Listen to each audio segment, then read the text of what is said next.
trying to get the best out of your Smith square heater on a Morris 1000. So this is underneath the dash.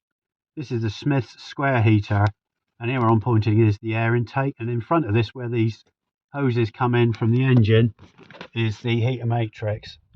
And this is the basic unit here. So we're going to see a couple of quick fixes to try and get the most out of your Smith square heater.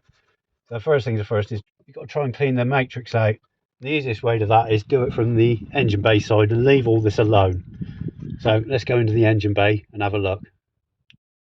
So here we are in the engine bay, and this is the first port of call. It is to check your valve which leads to your heater system. You want to make sure these are fully open. There's two types.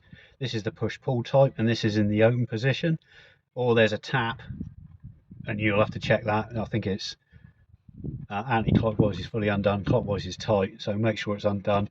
I wouldn't mess around too much with these because they're usually seized open. If you fiddle around with them, you'll cause more problems than you want, so just leave them alone. Just make sure it's fully open. So this is the intake which leads to the back of the matrix, and this is the outlet which leads back to the engine block. So you can clean the matrix out without taking it out of the car, and the way I do that is by taking this hose off first with a bucket here ready to catch the fluid, undo this Jubilee clip, pop that into the bucket, drain that off, and then I undo this clip here, pop that into the bucket and let that drain through.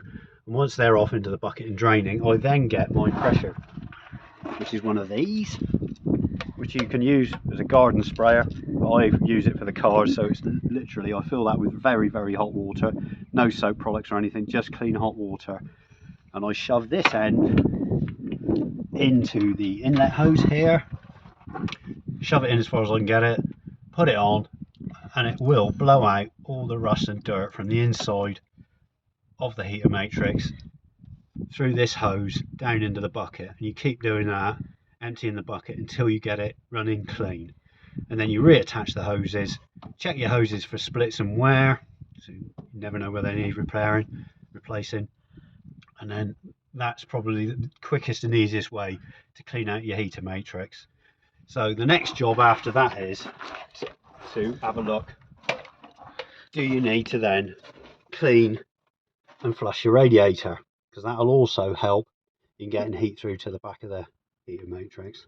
So the easiest way to drop the fluid out of the radiator is to undo this hose here, avoiding the radiator drain tap, which is just to the side of this down there, because they usually either see solid and they easily snap off. So the best way is to undo this hose here, have a bucket or a washing up bowl underneath, and drop all the coolant out into it. It goes everywhere, so go steady. And if you've got cats, be aware that they like the taste and smell of the coolant, and it's toxic to them.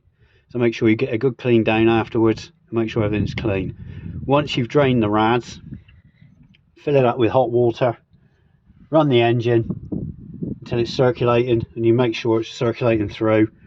Stop the engine, take this hose off, drain it, and keep repeating that process until you can see the water is clear and not a brown colour, which is the rust coming from either the rad or detritus in your water jacket, and that will get that clean through. Reattach all your hoses, top up with the coolant again at the end, wipe down, make sure everything's clean, and that's a good way of cleaning and flushing out your radiator. And last but not least, let's go to the thermostat, which is here next to this corrugated hose. There's your thermostat housing, which is held on by 3 nuts on 3 studs, and in between the thermostat housing and the engine block is a cork gasket. So to get at the thermostat to change it, you undo these 3 nuts. You may have to move this hose, you may have enough wiggle room not to bother. Take this off, and inside should be your thermostat.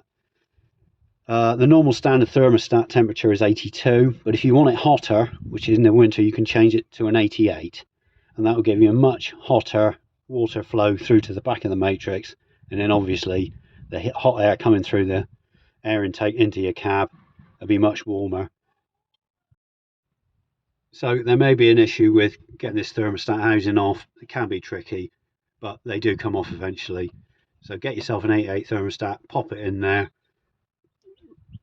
grease your cork gasket up, pop your thermostat back on, tighten these down, and that should improve slightly, or maybe quite a lot, the of heat into your cab, and we're done.